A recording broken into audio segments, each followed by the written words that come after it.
નમસ્કાર મિત્રો આજની વિડીયોમાં વાત કરીશું દેશ અને દુનિયાના સુપરફાસ્ટ સમાચારની।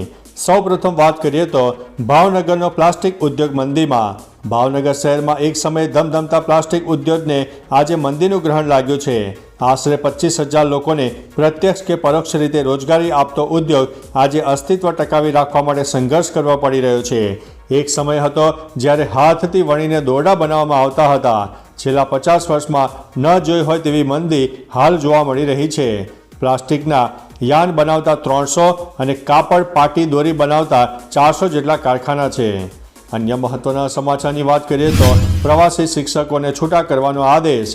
ધોરણ 11 અને 12માં સરકારે પ્રવાસી શિક્ષકોને છૂટા કરવાનો આદેશ આપ્યો છે।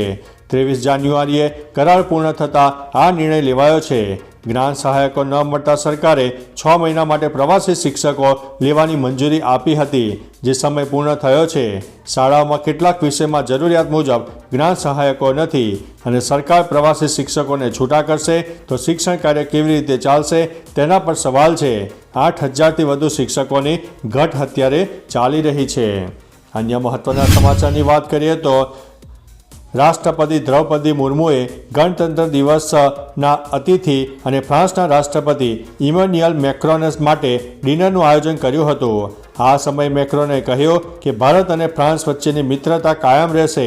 બંને દેશો વચ્ચેના સંબંધો હંમેશા ખાસ રહ્યા છે, તેને વધુ મજબૂત કરવા માટે પરસ્પર સહયોગ કરવામાં આવશે। તો ચાલો મિત્રો, ફરીથી દેશ અને દુનિયાના સુપરફાસ્ટ સમાચાર લઈને મળતા રહીશો। ત્યાં સુધી અમને રજા આપશો। નમસ્તે।